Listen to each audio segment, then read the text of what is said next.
चैतन्यप्रसारम्। నమస్కారం. మన ధర్మం కార్యక్రమానికి స్వాగతం.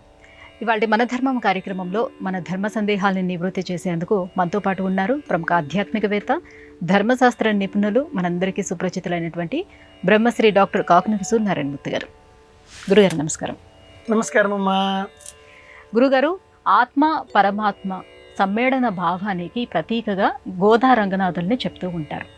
అయితే శ్రీ వైష్ణవ సాంప్రదాయంలో తిరుప్పావై ప్రత్యేకత ఏమిటి? ఎలా మనం విశ్లేషించుకోవాలి తిరుప్పావైని? నిరంతరం మన మనస్సు ఒక ప్రయత్నం చేస్తుంటుంది. ఏ విషయం గురించి ఈ ప్రయత్నం అంతా అంటే ఏమిటి అంటే తెలుసుకోవడం కోసం.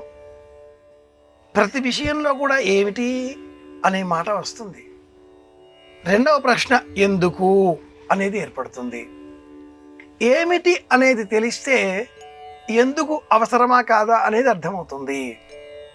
ఈ లోకం ఇలా ఎందుకుంది, నేను ఇలా ఎందుకున్నాను, ఇలా ఎందుకు ఆలోచిస్తున్నాను, ఇలా ఎందుకు తింటున్నాను, ఇలా ఎందుకు నిద్రిస్తున్నాను, ఇలా ఎందుకు తిరుగుతున్నాను, ఇలా ఎందుకు అందరితో మాట్లాడుతున్నాను, ఇవన్నీ కూడా ప్రశ్నించినప్పుడు కారణం ఏదో ఉన్నది. ఆ కారణం పరమాత్మ. కార్యస్య కారణోత్పత్తి. ఈ కార్యకారణ సంబంధాల విశ్లేషణ, జీవేశ్వరుల అనుబంధం ఏమిటి అనేటటువంటి ప్రశ్న వేసుకునే విధంగా మనల్ని తీసుకువెళుతుంది. జీవుడు, ఈశ్వరుడు, ప్రకృతి, ఈ మూడింటి ఉనికికి సంబంధించిన విశేషమైన జ్ఞానం, దర్శన శాస్త్రాలతో సంబంధించినటువంటి విశేష జ్ఞానం విశిష్టాద్వైత విధానం. ప్రకృతిని వినియోగించి జీవుడు ఈశ్వరుడి ఉనికిని గుర్తించాలి. ఈశ్వరుడి ఉనికిని గ్రహించిన అనంతరం ఈశ్వరుడిలో తాను ఒక అంతర్భాగమే అనేటటువంటి జ్ఞానం సుబోధకమవుతుంది. ఇది అందరికీ వీలు కానిది కాదు కాబట్టి, అవకాశం లేనిది కనుకనే విశేషమైన జ్ఞానము, విశిష్టమైనటువంటి అద్వైతము అని దర్శనం తెలిసిన వారు విశ్లేషణ చేస్తూ ఉంటారు. తిరుప్పావై పాశురాలను అనుసంధానం చేసుకునే క్రమంలో గోపిక నీలాదేవి భవనానికి వెళుతుంది. ఆ భవనంలోనే కృష్ణుడు ఉన్నాడు అని ఎరుక కలిగి ఉన్నది. వెళ్ళే సమయంలో పూర్వం ప్రకృతిని గమనిస్తుంది. సూర్యోదయం, తెల్లవారుజామున విశేషాలు, పక్షుల కిలకిలారవాలు, ఆవుల అంబారవాలు, గొల్లెతలు మజ్జిగ చిలికే సమయంలో వచ్చేటటువంటి ధ్వనులు, అన్నింటిలో కూడా కృష్ణనామాన్నే వింటూ ఆ గోపిక ఒక్కొక్కరిని మేల్కొలుపుతూ కృష్ణప్రియ, స్వామిని, మధుర గోపిక, ఇలా ఇతర గోపికలందరినీ కూడా మేల్కొలుపుతూ కృష్ణ నివాసం వైపు సాగిపోతుంది. ఈ ప్రయత్నంలో జీవుడి ప్రయాణం ఇది. ఈశ్వరుని చేరుకోవడం కోసం. చేరిన అనంతరం అన్న ప్రశ్న ఇక ఉత్పన్నం కాదు. చేరిన తర్వాత జీవుడే ఈశ్వరుడిలో లీనం కావడమే. గోదాదేవి పుష్పమాలికలలో ఆ పుష్పాలలో తన ఆలోచనలను నిక్షిప్తం చేసి ఊహలు, మాటలు, ఆటలు, పాటలు, ఆలోచనలు అన్నీ కూడా ఒక్కొక్క పుష్పంగా ఆ మాలికలను అల్లి స్వామికి సమర్పించడంతో తన ఆలోచనల రూపంలో తనకు తానే అర్పించుకున్న విధానమే ఈ తిరుప్పావై, ఆముక్తమాల్యద, కోదై, పూలబాల, నోము వ్రతం. ప్రారంభం చేసే క్రమంలో జీవుడు తన ప్రయత్నం కొంత చేసి, తన ప్రయత్నం కూడదు, గురువు అనుగ్రహం కావాలి అనే మార్గంలో ఈశ్వరుడు చేరే ప్రయత్నం చేస్తాడు. ఈ చేరడమే గోదా రంగనాథుల కళ్యాణం. ఇక ఆ తర్వాత ఇంకేమీ లేదు, లీనం కావడమే. సారూప్య సామీప్యాలలో చివరగా మిగిలే సాయుజ్యమే, శాశ్వత పరబ్రహ్మస్థితి పొంది ఉండడమే, ఎప్పటికీ ఆనందమే. ఆ చరమస్థితి రావడం కోసం, జీవేశ్వరుల ఐక్యం ఎలాంటిదో తెలుసుకోవడం కోసం తిరుప్పావై 30 పాశురములు. ఇందులో రాముడి కథలు, కృష్ణుడి కథలు అనేకం వర్ణింపబడి ఉన్నాయి. కంసుడిని కృష్ణుడు సంహరించాడా, లేక కృష్ణుడి చేతిలోనే నేను మరణించాలి అని కంసుడు కోరుకున్నాడా? అంత దూరంగా ఉండే ఆ కంసుడిని కృష్ణుడు మెట్లన్నీ ఎక్కి అతిరోహించి నేలకు లాగి పడవేసి తొక్కి చంపి అలా కాదుగా, కృష్ణుడిని చూడగానే కంసుడే జారి పడిపోయాడు, ప్రాణాలు కోల్పోయాడు. ఇలాంటి అనేక ఆలోచనలతో ఉండే వృత్తాంతాలతో కూడుకుని ఉన్నటువంటి సన్నివేశాలు ఈ తిరుప్పావైలో మనం గమనించవచ్చు. ఒక్కసారి ఆ ధనుస్సును చూడగానే రాముడు గుర్తుకు వస్తాడు, ఒక్కసారి పిల్లన గ్రోవిని చూడగానే కృష్ణుడు గుర్తుకు వస్తాడు. ప్రతీకాత్మక వాదంలో పిల్లల గ్రోవిలో ఉండేటటువంటి ఆ గాలి ఈ దేహంలో ఉన్నటువంటి వాయువు, ప్రాణశక్తి పరమాత్ముడికి అర్పించడమే తిరుప్పావై. కనుక జీవేశ్వర సంయోగం ఎలాంటిదో తెలుసుకోవడం కోసం తిరుప్పావైను అధ్యయనం చేయాలి అని కూడా పెద్దలు చెప్తారు. గురువుగారు, ఈ ధనుర్మాసంలో తిరుమల వెంకటేశ్వర స్వామి వారిని సుప్రభాత సేవతో కాకుండా తిరుప్పావైతో మేల్కొలుపుతారు కదా, ఎందుకని? అలాగే స్వామివారి భుజంపై చిలుక రూపాన్ని అలంకరించడంలో ఆంతర్యం ఏమిటి? గోదా రంగనాథ కళ్యాణం, విల్లిపుత్తూరు, పెరంబుదూరు అత్యద్భుత సన్నివేశాలు పలుమార్లు మనం ప్రస్తావన చేసుకుని ఉన్నాం. ధనుర్మాసమంతా స్వామి సంకీర్తనలతో ప్రతి ఆలయం మారిమురోగుతూ ఉంటుంది.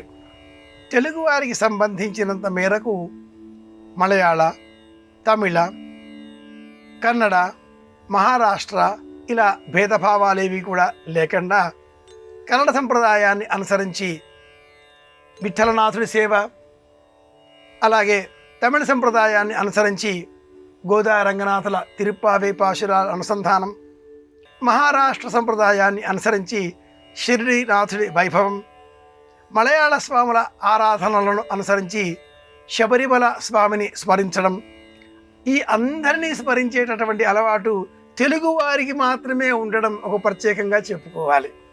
తెలుగువారికి స్థానికమైనటువంటి భద్రాచల కీర్తనలు కానీ, త్యాగరాజస్వామి వారి కీర్తనలు కానీ కాకుండా మహారాష్ట్ర కీర్తనలు విఠల కీర్తనలుగా, తమిళ కీర్తనలు తిరుప్పావై పాశురాలుగా, మలయాళ కీర్తనలు శబరిగిరీషుని ఆరాధనా స్తోత్ర పాఠాలుగా, అలాగే ఇతర ప్రాంతాలకు సంబంధించిన ఆయా దేవతల సంకీర్తనలను ఆయా రూపులావణ్యాలతో, వేషభాషలతో, వేషభూషలతో అలంకరించుకొని మరీ తెలుగువారే ఇలా చేస్తూ ఉంటారు. ఇది ఆలోచించే విషయమే. ఇందులో రంగనాథుడు తిరుమల స్వామి సంబంధం ఏమిటా అంటే, ఒకానొక కాలంలో రంగనాథ దేవాలయంలో దుండగుల ప్రవేశం అనేటటువంటి దుర్వార్త విన్న ఒకానొక జానపద భక్తుడు ఆ రంగనాథ ఆలయంలో ఉండే అర్చామూర్తిని భద్రపరిచిన పేటికను చేతబుచ్చుకొని రక్షిస్తూ అనేక వ్యయ ప్రయాసలకు ఊడ్చి కష్ట నష్టాల ఎదుర్కొని రంగపురం వదిలి తిరుమల చేరి రంగనాథ మండపంలో ఆ అర్చామూర్తిని సుప్రతిష్ఠితం చేసిన గాథ నేటికి స్మరణీయం. అదే రంగనాథుని మంటపం, రంగమంటపం. అలాగే అదే ఈనాటికి మనమంతా తిరుపతిలో పిలుచుకునేటటువంటి రంగనాథ చెరువు. ఈ నేపథ్యంలో స్వామివారికి ఉండే అనుబంధాన్ని గుర్తు చేయడం కోసం ధనుర్మాస మాసమంతా కూడా శ్రీవారి భుజం మీద చిలుకను అలంకరించి రంగనాథుడు, గోదాదేవి ఇరువురి మధ్య ఉండేటటువంటి ప్రణయగాథను మనందరికీ దృష్టాంతంగా తెలిసే విధంగా ఆగమశాస్త్ర నియమాలకు లోబడి అలంకరణ సేవ చేస్తూ ఉంటారు. చిలుక మన్మథుడి వాహనం, ప్రేమకు ప్రతీక. ఆ చిలుకను అధిరోహించి మన్మథుడు లోకంలో ప్రేమ భావనలను పరివ్యాప్తం చేస్తూ ఉంటాడు. మన్మథుడిని దహించిన దైవం పరమేశ్వరుడు. ఈ లోకంలో ఇక ప్రేమ అనేది ఉండదు, అంతా జ్ఞానమే, వేదాంతమే, శూన్యమే, లయకారకమే. అది పరమేశ్వర సంకల్పం. ప్రేమ ఉండాలి, కామనలు ఉండాలి, లక్ష్యం ఉండాలి, ఇల్లాలు, పిల్లలు, భర్త, కుటుంబం, వృద్ధికారకత్వం, వీటన్నిటికీ ప్రతీక చిలుక. ఈ లక్ష్యంతో గోదాదేవి రంగనాథుని చేరే క్రమంలో ఆ చిలుకల గురించిన ప్రస్తావన ఈ తిరుప్పావై పాశురాలలో పలుతావులలో సందర్భాలలో చోటు చేసుకోవడంతో చిలుక పలుకుల వలె కీర్ కీర్ అంటూ ఆ చిలుకలు చేసేటటువంటి శబ్దాలలో కూడా కృష్ణ కృష్ణ వినాలి అనేటటువంటి దృష్టాంతాలు ఉన్న కారణం చేత ప్రేమకు ప్రతీకగా, జీవుడికి దేవుడి పైన ఉండే ప్రేమకు ప్రతీకగా ఈ చిలుకను శ్రీవారి భుజం పైన అలంకరిస్తారు. అక్కడెక్కడో పైన ఉండేటటువంటి పరమాత్ముడు భూహు భువ శుభ మహా జన తప సత్యం, ఆ పైన ఉండే సత్యలోకాల పైన ఉండే పరంధాముడు దిగి వచ్చి చెయ్యి క్రిందికి చాచి మనలను అనుగ్రహించి పై తీసి వెళ్ళే ప్రయత్నం చేస్తున్నాడు. స్వామి అలా దిగివచ్చి చెయ్యి కిందికి వచ్చి నిన్ను ఉద్ధరించే క్రమంలో చెయ్యి చాపినప్పుడు నీవు కూడా నీ ప్రయత్నాన్ని అనుసరించి కాసింత ఒక్కసారి అయినా చెయ్యి ఇలా పైకి ఎత్తాలిగా. నీవు నీ చెయ్యి ఇలా ఎత్తి పడితే స్వామి ఆ చెయ్యి పుచ్చుకొని పైకి తీసుకెళ్తాడు. ఇలా మనం చెయ్యి ఎత్తిపట్టేదే స్వప్రయత్నం. చెయ్యి ఇలా ఎత్తిపట్టి స్వామి నేనున్నాను అని చెప్పే జ్ఞానం పరమాత్ముడి అనుగ్రహంతో ఇన్ని వేల లక్షల కోట్ల మందిలో ఏ ఒక్కరికో కలుగుతుంది. మనుష్యాణం సహస్రేషు కశ్చిద్ యతత సిద్ధయే యతసామపి సిద్ధానాం కశ్చిన్మాం వేత్తి తత్వతః అని భగవద్గీత వాక్యం. ఇది స్వప్రయత్నం. ఈ ఆలోచన పరమాత్ముడు, పైనుంచి వచ్చే చెయ్యి పరంధాముడు. ఈ రెండింటి హస్తములు కలయిక చిలుకకు ప్రతీక. అందుకే శ్రీవారి భుజం పైన ఈ ధనుర్మాసంలో చిలుకను అలంకరిస్తారు. చిలుక ఆ మన్మధుడికి ప్రతీక. మన్మధుడి ఆయుధం పంచబాణుడు, అతడు ఎక్కుపెట్టిన ధనుస్సు. ఈ ఎక్కుపెట్టిన ధనుస్సు విల్లు నారి. విల్లు దేహానికి ప్రతీక, అమ్ము బాణం మనస్సుకు ప్రతీక, లక్ష్యం పరమాత్ముడి పాదాలు అయి ఉండడం. ఇది మధుర భక్తి సిద్ధాంతాన్ని బోధిస్తుంది. కనుకనే స్వామివారి భుజం మీద చిలుక. చిలుక ప్రేమకు ప్రతీక. గురుగారు, జీవుడికి ఈశ్వరుడికి మధ్య అభేదాన్ని ప్రకటించడమే తిరుప్పావై యొక్క అంతరార్థంగా చెబుతారు. దీన్ని ఎలా విశ్లేషించుకోవాలి? జీవుడికి ఈశ్వరుడికి అభేదం, ఈ జ్ఞానం ఎవరికి కలుగుతుంది? ఈశ్వర స్వరూపం తెలిసిన జీవుడికి మాత్రమే కలుగుతుంది. ఈశ్వర స్వరూపం జీవుడికి ఎలా తెలుస్తుంది? ప్రకృతిని పరిశీలిస్తే తెలుస్తుంది. ఒకానొక పౌరాణిక కథనంలో అద్భుతమైన సన్నివేశం ఈ విషయాన్నే మనకు జ్ఞాపకం తెచ్చే విధంగా ఉంటుంది. తపతీ సంవరణోపాఖ్యానం అని ఒక తెలుగు కావ్యం. అద్దంకి గంగాధర కవి రాసిన ఈ కావ్యంలో సూర్యుని కుమార్తె తపతి. ఆ అమ్మాయిని స్వర్గలోకవాసి తపతి, సంవరణుడు భూలోకంలో ఉండే చక్రవర్తి. ఈ ఇరువురికి వివాహం ఎలా సిద్ధించింది? ఒక చిలుక కారణంగా. ఒకనాడు సంవరణుడు తోటలో విహరిస్తూ ఉండగా ఒక చిలుక కనిపించింది. ఆ చిలుకను సంవరణుడు పట్టుకోబోయాడు. ఆ చిలుక మానవ భాషలో నీకు తగిన వధువును నేను చూచాను, నన్ను విడిచిపెడితే ఆ వధువు గృహానికి వెళ్ళి నీ వివరాలు తెలియజేస్తాను అన్నది. ఎవరా వధువు అని సంవరణుడు ప్రశ్నించగా ఆ చిలుక తన కాలి గోటితో తామరాకు పైన తపతి రూపురేఖలు చిత్రించింది. తరువాత ఆ చిలుక తపతి వద్దకు వెళ్ళి నీకు తగిన వరుడిని భూలోకంలో చూచాను అంటూ రాయబారం చేసింది. సంవరణుడు తపతి తండ్రి అయిన సూర్య భగవానుడి కోసం తపస్సు చేశాడు. జీవుడు ఈశ్వరుడు అనే ఈ వృత్తాంతంలో మధ్య మార్గంగా చిలుక రాయబారం చేసింది. నరుడు నారాయణుడు మధ్య మార్గంగా నారదుడు. చిలుక మనలో ఉన్నటువంటి ప్రేమకు ప్రతీక. ఇల్లు ఇల్లని ఏవు, ఇల్లు నాదని ఏవు, నీ ఇల్లు ఎక్కడే చిలుక, ఊరికి ఉత్తరాన కాష్టాల కొలిమిలో నీ ఇల్లు ఉన్నదే చిలక అంటాడు గురజాడ అప్పారావు గారు కన్యాశుల్కం నాటకంలో. ఇది తత్వం, వేదాంతం, చిలుక వేదాంతం. జీవ ఈశ్వర సంబంధంగా ఏ వృత్తాంతమైనా, ఏ సందర్భమైనా, ఏ సన్నివేశైనా అన్వయం చేసుకునే శక్తి ఉన్నప్పుడు అన్నీ ఒక్కటే, అభేదం అనేటటువంటి ఆలోచన మనలో స్ఫురింపజేసే విధంగా ఈ వృత్తాంతాలన్నీ ఉంటాయి. ఆలోచనలు చేసేది మనమే కనుక మన ఆలోచనలను మనం నిరంతరం గమనిస్తూ ఉండాలి. జీవేశ్వర అభేదం అనే అంశాన్ని మనమెందు ప్రస్తావన చేసిన దివ్య ప్రబంధం, అద్భుతమైన గ్రంథం 4000 దివ్య ప్రబంధంలో అద్భుతమైన భాగం తిరుప్పావై పాశుర సంబంధంగా ఉండేటటువంటి 30 సంకీర్తనల సంపుటి. నిజంగా విశిష్టాద్వైత దర్శనంలో జీవేశ్వర సంబంధం ప్రకృతితో కూడా ముడిపడి ఉంటుంది. కానీ తిరుప్పావై పాశురంలో ప్రకృతిని గమనించిన నేపథ్యంలో జీవేశ్వర ఐక్యం అంటే గోదా రంగనాథుల ఐక్యం సిద్ధిస్తుంది అనే ప్రస్తావన ప్రత్యక్షంగా మనం తెలుసుకోవచ్చు. అనుభూతి చెందాలి అంటే అక్షరం వెనుక ఉండే అంతరార్థాన్ని ఒడిసిపెట్టే ప్రయత్నం చేయాలి. గురుగారు, ఈ మార్గశిర మాసం దాన ధర్మాలకు ప్రత్యేకం అంటారు. ఎటువంటి దానాలు చేయాలి ఈ మార్గశిర మాసంలో? మార్గశిర మాసంలో తప్పక దానాలు చేయవలసిన వాటిలో కంబళి ప్రధానమైనది. పెసరపప్పు, బెల్లము, నెయ్యి, చేతికర్ర, గొడుగు, విసనకర్ర వీటిని తప్పనిసరిగా ఈ కాలంలో దానం చేయాలి అంటుంది శాస్త్రం. అలాగే అమృతమయమైనటువంటి పాలను కూడా ఈ మాసంలో దానం ఇవ్వాలి అని శాస్త్ర ప్రమాణం. వీటితో పాటుగా మార్గశీర్ష మాసంలో మనకు లభించిన పరమ దివ్యమైనటువంటి గ్రంథం భగవద్గీత కనుక భగవద్గీతను కూడా ఈ మాసంలో ఏదైనా ఒకరోజు మనం దానంగా ఇవ్వవచ్చు. దానంగా ఇచ్చే సమయంలో ఆ వస్తువు పైన మనకు మమకారం కూడదు. కానీ భగవద్గీత మమకారంతో కూడిన దానాన్నే బోధిస్తుంది. అధ్యయనం చేసేటటువంటి అవకాశాలను అందరిలో పెంచి పోషిస్తుంది కనుక ఆధ్యాత్మిక గ్రంథాలను అందరికీ వితరణ చేయాలి. అందులో భగవద్గీత ప్రశస్తమైనది.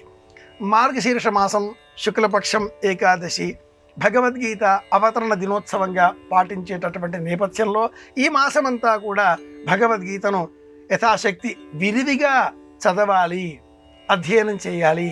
18 అధ్యాయాల 700 శ్లోకాల మహాభారతంలోని భీష్మ పర్వంలో ఉన్న 25వ సర్గ నుంచి 43వ సర్గ వరకు ఉండేటటువంటి యోగశాస్త్ర సంబంధంగా చెప్పబడే ప్రస్థానత్రయంలో పరమోత్తమమైనదిగా భావించేటటువంటి భగవద్గీతను అధ్యయనం చేసే నిమిత్తమే దానం చేయాలి అంటుంది శాస్త్రం.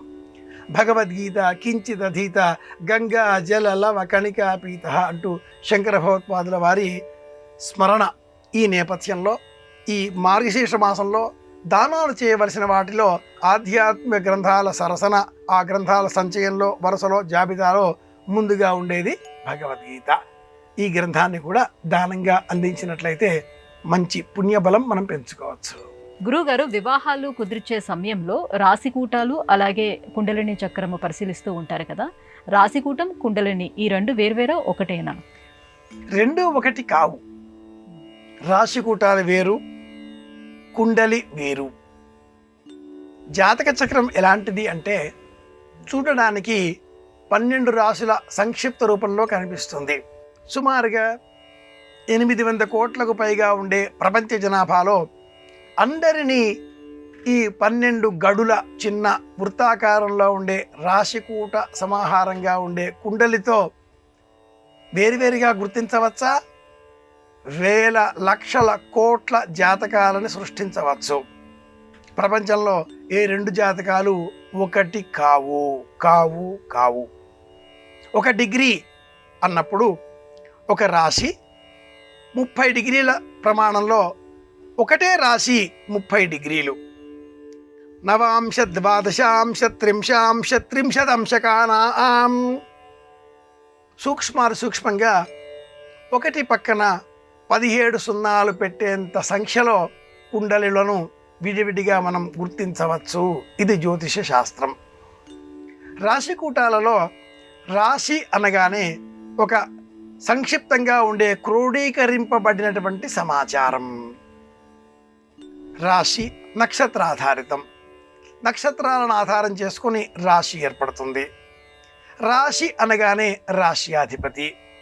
ఆ రాశికి సంబంధించిన నక్షత్రాలకు సంబంధించిన స్వరూపాలు అంటే తారాబలం, అలాగే నాడీకూటమి, గణకూటమి, వశ్యకూటమి, వర్ణకూటమి, రజ్జుకూటమి ఇలాంటివన్నీ కూడా 13 కూటాలు ఉండగా ఇందులో కనీసం 18 కూటాలైనా కలవాలి, 18 మార్కులు రావాలి, 8 కూటాలైనా కలవాలి, 18 మార్కులైనా రావాలి అనేది రాశి కూటాలు కలిసినటువంటి విధానం ఒక వర్గం, ఒక పద్ధతి.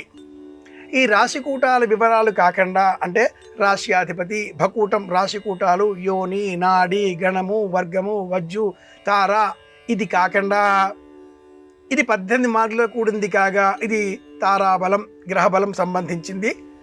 రెండవది కుండలి. ఈ కుండలిలో అబ్బాయి కుండలి, అమ్మాయి కుండలి రెండు వేరువేరుగా వేసుకొని లగ్నానికి సంబంధించి 2, 5, 7, 8, 12 ఈ స్థానాల బలాలు బేరీజు వేసి ఈ ఇరువురు కలకాలం ఆరోగ్యంగా, ఆనందంగా, సత్సంతాన సౌభాగ్యాదులతో వంశపారంపర్యంగా జీవించగలుగుతారా, వంశాభివృద్ధికరంగా జీవితం కొనసాగుతుందా అంచనా కట్టవచ్చు. ప్రత్యేకంగా రెండింటికి సంబంధించి కుండలి చాలా ప్రధానమైనది. నాడీ కూటమి, అష్టకూటాలు, గ్రహకూటాలు, గ్రహమైత్రి, 18 మార్కులు ఇవి ఎలా ఉన్నా కుండలిని చూచిన విషయంలో అత్యద్భుతమైన చక్కని నిజమైన వాస్తవ పరిశీలనలను మనం గ్రహించవచ్చు. ఇరువురి జాతకాలలో 12వ స్థానం సరిగా లేకపోతే వివాహం అవుతుంది, కానీ విడివిడిగా ఉంటారు. సప్తమభావం సరిగా కుదరకపోతే వివాహం అవుతుంది, కానీ 2 కుటుంబాల పెద్దల మధ్యన పొరపచ్చాలు భయంకరంగా ఉంటాయి. అష్టమ భావం కుదరకపోతే ఎవరో ఒకరికి సదా అనారోగ్యం. 2వ భాగం సరిగా లేకపోతే ఆర్థికపరమైన చిక్కులు, అహంకారాలు ఇరువురి మధ్యన చోటు చేసుకుంటాయి. పంచమ భావం సరిగా కుదరకపోతే అల్ప సంతానం, సంతానపరమైన చిక్కులు. కనుక రాశికూటాలు వేరు, కుండలి వేరు. కుండలి ప్రధానమైనది. రాశికూటాలలో ఒక్క నాడీ కూటమి సరిగా ఉంటే చాలు, వివాహం చేయవచ్చు అని కూడా శాస్త్ర ప్రమాణం. గురుగారు, భోజనం వడ్డించడానికి కూడా ప్రత్యేకమైనటువంటి నియమాలు వర్తిస్తాయని చెప్తారు. ఏమిటా నియమాలు?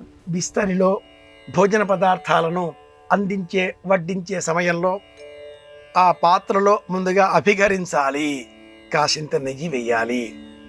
తదుపరి ఆ తరువాత ఇతర పదార్థాలను, పచ్చళ్ళని ఎడమ చేతి వైపు, కూరలు అథరువులను కుడి చేతి వైపు, అలాగే పప్పు ఎదర్రగా అన్నానికి మనకు మధ్య ముందర ఉండే విధంగా, భక్ష్య, భోజ్య, చోష్య, లేహ్య పాయసములు అని 5 విధాలుగా ఉండే ఈ పదార్థాలలో పాయసం, భక్ష్యములు అలాంటి వాటిని అన్నానికి అవతల వైపుగా ఇలా అన్నింటినీ వడ్డించిన అనంతరం అన్నం పైన మళ్ళీ ఒకసారి అభిగరించాలి, అంటే నేతిని వేసుకోవాలి.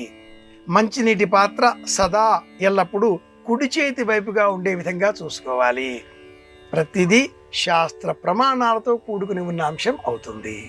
గురుగారు, ఇవాళ మన ధర్మం కార్యక్రమంలో మాకు వచ్చినటువంటి ఈ సందేహాలన్నీ కూడా నివృత్తి చేసినందుకు ధన్యవాదాలండి. కృష్ణార్పణం. ఇది ఇవాళ మన ధర్మం కార్యక్రమం. రేపటి మన ధర్మం కార్యక్రమంలో మళ్ళీ కలుసుకుందాం. నమస్కారం. ఈ కార్యక్రమాన్ని తిరిగి చూడాలనుకుంటే www.youtube.com/@ETV Life Spiritual లో చూడవచ్చు.